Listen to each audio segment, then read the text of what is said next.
Mister ladies viewers அனைவருக்கும் வணக்கம். நான் டாக்டர் நித்யா, சித்தா பிசிஷியன். பெண்களுக்கான ஒரு சிறப்பு பதிவுனே இதை வச்சுக்கோங்க.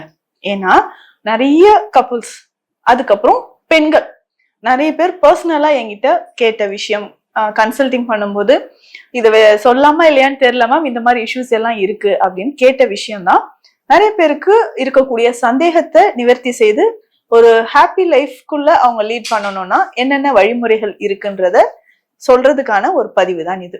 பெரும்பாலும் சர்க்கரை நோயால் பாதிக்கப்பட்ட ஆண்களுக்கு ஏற்படக்கூடிய பிரச்சனைகள் என்ன, அதுல இருந்து அவங்க எப்படி வெளியில வரலாம், இல்ல ஆண்களுக்கே விரைப்புத்தன்மை பிரச்சனை இருக்கா, ஸ்பெர்ம் கவுண்ட் குறைவா இருக்கா, இது எல்லாமே நம்ம பார்த்துட்டு இருக்கோம். பொதுவாக ஆண்களோட நலனுக்கு நிறைய பேசுறோம், நிறைய மெடிசன்ஸ் எல்லாம் இருக்கு.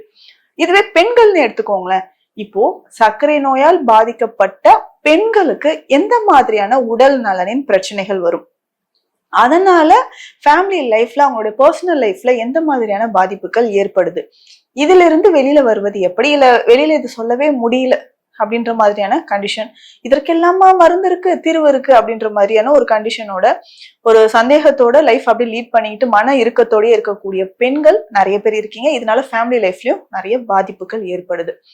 சர்க்கரை நோயால் பாதிக்கப்பட்ட பெண்கள், இவர்களுக்கு பெண்களோட பிறப்புறுப்புகளில் என்னென்ன பாதிப்புகள் ஏற்படுது? பொதுவாக சர்க்கரை நோய் இருந்துச்சுன்னா நமக்கே தெரியும், உடல் சோர்வாக இருக்கும், உடல் எடை குறையிறது, அதிகமா யூரின் பாஸ் பண்றது, நைட் டைம்ல அடிக்கடி யூரின் போறது, ரொம்ப பசி, ரொம்ப தாகம், ஒரு சிலருக்கு உடல் எடை அதிகரிப்பு ஏற்படுறது, ரொம்ப கொஞ்சம் தூரம் நடந்தாலும் ரொம்ப மூச்சு வாங்குற மாதிரியான பிரச்சனைகள், இது எல்லாமே இருக்கு. இதை தாண்டி பர்சனல் லைஃப்குள்ள பார்த்தோம்னா இந்த பிறப்புறுப்புகள்ல, பர்சனல் பார்ட்ஸ்ல, பிரைவேட் பார்ட்ஸ்ல எல்லாமே பார்த்தோம்னா ஒரு ட்ரைனஸ் ஏற்படுது. இது சர்க்கரை நோயால் பாதிக்கப்பட்ட பெண்களுக்கு நிறைய பேருக்கு இந்த ட்ரைனஸ் இருக்கும். பொதுவாக பிரைவேட் பார்ட்ஸ்ல பெண்களுக்கு ஒரு வறட்சித்தன்மை ஏற்படுதுன்னா ஒண்ணு ஈஸ்ட் இன்ஃபெக்ஷன் இருக்கலாம். இன்ஃபெக்ஷன் இருக்கும் பட்சத்திலோ, இல்ல நம்ம பாடியில ஓவராலா ஃப்ளூயிட் செக்ரிஷன் குறையும் போதோ இந்த மாதிரி கண்டிஷன்ல நமக்கு ஏற்படுதுன்னு வச்சுக்கோங்க. ஆனால் சர்க்கரை நோயால தான் நமக்கு இந்த பிரச்சனை வருதுன்னு தெரியாம நிறைய பெண்கள் இருக்காங்க. இப்போ பிளட் சுகர் லெவல் அதிகமாக இருக்கும்போது ஒரு ட்ரைனஸ் உடல்ல ஏற்படுது, பிறப்புறுப்புல ஒரு ட்ரைனஸ். இந்த ட்ரைனஸ் இருக்கும்போது அடிக்கடி யூரினரி ட்ராக் இன்ஃபெக்ஷன் இருக்கும், பூஞ்சை தொற்று, ஈஸ்ட் இன்ஃபெக்ஷன், ஃபங்கல் இன்ஃபெக்ஷன் அடிக்கடி வர்றது. ஸோ இந்த மாதிரி வெள்ளைப்படுதல் பிரச்சனை இருந்து ட்ரைனஸ் ஏற்பட்டு ஈஸ்ட் இன்ஃபெக்ஷன் இருக்கும் பொழுது என்ன ஆகுதுன்னா ஒரு ட்ரைனஸ், அதாவது பிறப்புறுப்பை சுத்திலும் நமக்கு சின்ன சின்ன வெடிப்புகள் மாதிரி ஏற்பட ஆரம்பிக்கும். இது சர்க்கரையோட அளவு 200க்கும் மேற்பட்டு இருக்கக்கூடிய சில பெண்களுக்கு அதிகமாகவே இது இருக்கு. நம்ம என்ன பண்றோம்னா, ஐயோ யூரினரி ட்ராக் இன்ஃபெக்ஷன் ஏற்பட்டுடுச்சு, அதுக்கான ட்ரீட்மெண்ட் எடுப்போம். சர்க்கரையோட அளவு எவ்வளவு இருக்கு, உணவின் மூலமாகவோ இல்ல இயற்கை மருந்துகள் மூலமாகவோ சர்க்கரை நோயை எப்படி குறைக்கலாம் அப்படின்றத கவனத்துல வைக்க மாட்டோம். ஸோ அப்போ ஒரு ட்ரைனஸ் ஏற்படுதுன்னா பிறப்புறுப்பை சுற்றி சின்ன சின்ன வெடிப்புகள் மாதிரி இருக்கும். ஒவ்வொரு முறை யூரின் பாஸ் பண்ணும் போதும் அதிகமான எரிச்சல். ஸோ அப்போ அந்த வல்வா ஏரியால எல்லாம் பார்த்தோம்னா ரொம்ப வெடிப்புகள் ஏற்பட்ட மாதிரி இருக்கும். இதை தொடர்ந்து வெள்ளைப்படுதல் பிரச்சனை நிறைய பேருக்கு இருக்கும். சிலருக்கு இது பழுப்பு நிறத்திலோ இல்ல பச்சை நிறத்திலோ அந்த டிஸ்சார்ஜ் ஆனது ஏற்படுதுன்னு சொல்லலாம். ஸோ இந்த மாதிரி டிஸ்சார்ஜ் ஏற்படும் போதுதான் தொற்றுகள் அதிகமா இருக்கு. சர்க்கரை நோயால் பாதிக்கப்பட்ட டயபெட்டிக் பேஷண்ட்ஸ் நிறைய பேருக்கு, பெண்களுக்கு இந்த தொந்தரவுகள் இருந்துகிட்டே இருக்கும். இதை கியூர் பண்ணணும், இந்த ட்ரைனஸை கியூர் பண்ணணும்ன்றதுக்காக கோகனட் ஆயில் அப்ளை பண்றது, ஆலிவ் ஆயில் அப்ளை பண்றது, அடிக்கடி நம்ம வெஜினல் வாஷ் யூஸ் பண்றது, இன்டிமேட் வாஷர்ஸ் எல்லாம் யூஸ் பண்றது, இந்த மாதிரி நிறைய நம்ம ட்ரை பண்ணுவோம்.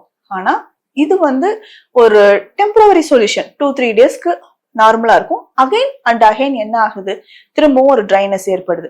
அப்போ ரத்தத்தில் சர்க்கரையோட அளவு எவ்வளவு இருக்குன்றத நம்ம செக் பண்ணிக்கணும். இன்னொரு விஷயம் நல்லா தெரிஞ்சுக்கணும், இந்த பிரைவேட் பார்ட்ஸ்ல ரொம்ப ஆயில் நம்ம அப்ளை பண்ணும்போது ஈஸ்ட் தொற்று கிருமிகள் வளர்வதற்கு அதுவே ஒரு சாதகமான ஒரு சூழ்நிலையா இருந்துரும். பொதுவாக இந்த பிரைவேட் பார்ட்ஸ் அசிடிக் நேச்சரா நமக்கு இருக்கணும் பெண்களை பொறுத்த வரைக்கும். அப்பதான் தொற்று கிருமிகள் வராமல் இருக்கும். ஆனா நம்ம எரிச்சலா இருக்கு, சின்ன சின்ன கிராக்ஸ் இருக்குன்றதுனால ஆயில் அப்ளை பண்ணும்போது ஈஸ்ட் தொற்று ஈஸியா நமக்கு வளர ஆரம்பிச்சிடும். ஸோ இந்த டைம்ல செக்ஷுவல் இன்டர்கோர்ஸ் இருக்கும்போது டிஸ்பெர்னியா அப்படின்ற கண்டிஷன், டிஸ்பெர்னியானா பெயின்ஃபுல் செக்ஷுவல் இன்டர்கோர்ஸ் அப்படின்னு சொல்லுவாங்க.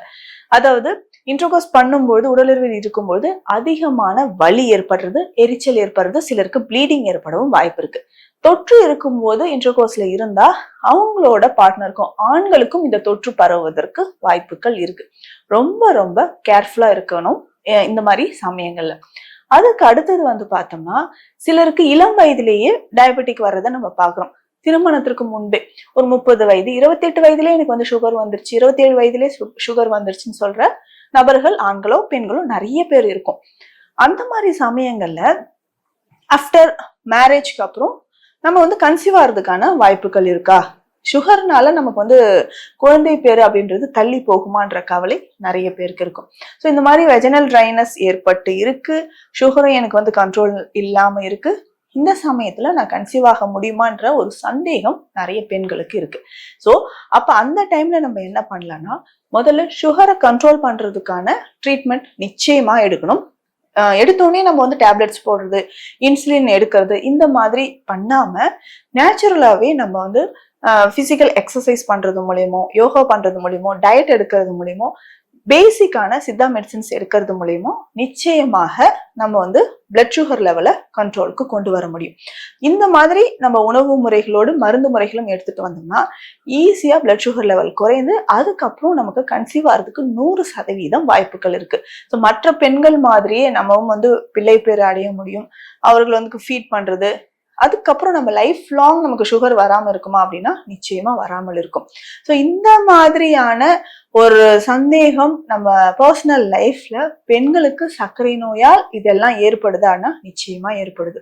ஒருவேளை நமக்கு சர்க்கரை நோய் இருக்கக்கூடிய பெண்களுக்கு வெஜினால அதிகமா ஒரு ட்ரைனஸ் இருக்கு, தொற்று கிருமிகள் அதிகமா வருது, நிறைய பேருக்கு வந்து பார்த்தோம்னா கிராயின் ரீஜன்ல ஒரு இச்சிங் இருந்துகிட்டே இருக்கும், தொடை பகுதி. தொடை இடுக்குல 2 தொடைக்கு இடையில வந்து பார்த்தோம்னா ஒரு அரிப்பு நிறைய பெண்களுக்கு இது இருக்கும். அரிப்பு ஏற்படும் பட்சத்துல சுகர் இருந்துச்சுன்னா அதற்கான சித்த மருந்துகளும் எடுத்துக்கலாம். இப்போ சரிங்க, இந்த ட்ரைனஸ்க்கு நான் என்ன பண்ணலாம், கோகனட் ஆயில் யூஸ் பண்ணக்கூடாது சொல்லிட்டீங்க, என்ன பண்ணலாம் அப்படின்னா இன்டர்னலா உள் மருந்துகள் எடுக்க தான் இது சரியாகும். அப்ப உள்ள இருக்கக்கூடிய 7 உடற் தாதுக்களை வலிமைப்படுத்தணும். இப்ப ஈஸியா வலிமைப்படுத்தும் போது பாடியில இருக்கக்கூடிய ஒரு ட்ரைனஸ் குறையும். பொதுவா வெஜினல் ட்ரைனஸ் சுகர்னால வரக்கூடிய பெண்களுக்கு பார்த்தோம்னா தோல் பகுதியிலும் ஒரு ட்ரைனஸ் இருக்கும், ஹேர் ஃபால் சிவியரா இருக்கும், அடிக்கடி வாய் உலர்ந்து போறது, இந்த மாதிரியான கண்டிஷன் இருக்கும். அப்ப வெஜினல் ட்ரைனஸ் இருக்குன்னா இன்டர்னலா இருக்கக்கூடிய மெடிசன்ஸ்ல அதிகமாக கவனம் செலுத்தணும், உணவு முறைகளும் அதிகமாக கவனம் செலுத்தணும். ஒமேகா 3 ஃபேட்டி ஆசிட்ஸ் இருக்கக்கூடிய உணவுகளை நிறைய எடுக்கணும். கடல் மீன்கள், சின்ன சின்ன மீன்கள், இது எல்லாமே உணவுல நிறைய சேர்த்துக்கணும். அதே மாதிரி ஃபிளாக்ஸ் சீட்ஸ், இந்த மாதிரி சின்ன சின்ன விதைகள் இருக்கு பாத்தீங்களா, பிளாக்ஸ் சீட்ஸ் எடுத்து, அதாவது ஆளி விதை அப்படின்னு சொல்லுவோம். இந்த ஆளி விதையை வாரத்துக்கு 2-3 நாட்கள் நல்லா பவுடர் பண்ணி தண்ணீர்ல கலந்து குடிச்சிட்டு வரலாம். அதே மாதிரி உணவில் நிறைய ப்ரோபயோட்டிக்ஸ் இருக்கக்கூடிய உணவுகள், மோர் நிறைய எடுத்துக்கலாம், பழைய சாதம், அதுல இருக்கக்கூடிய தண்ணீரை வந்து தொடர்ந்து நம்ம குடிச்சுக்கிட்டே வரலாம்.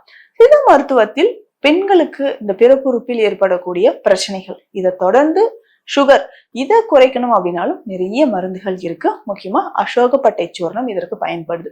பொதுவா பெண்களுக்கு ஏற்படக்கூடிய கர்ப்பப்பை தொடர்பான பிரச்சனைகளுக்கு அசோகப்பட்டை மிக சிறந்த ஒரு மருந்தா இருக்கு.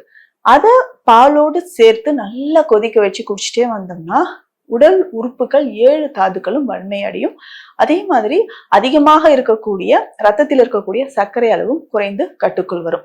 ஒவ்வொருத்தருக்கும் இருக்கக்கூடிய சிம்டம்ஸ்க்கு ஏற்ற மாதிரி நம்ம சித்த மருந்துகள் எடுத்தோம்னா சர்க்கரை நோயால் பாதிக்கப்பட்ட பல பெண்கள், ஸோ இதோடய நம்ம லைஃப் லாங் நம்ம டிராவல் பண்ணணும்ன்ற அவசியம் இல்லை. பல அறிகுறிகளுக்கு சித்த மருத்துவத்தில் நிரந்தர தீர்வுகள் இருக்கு. மீண்டும் அடுத்த பதிவில் சந்திக்கலாம். நன்றி.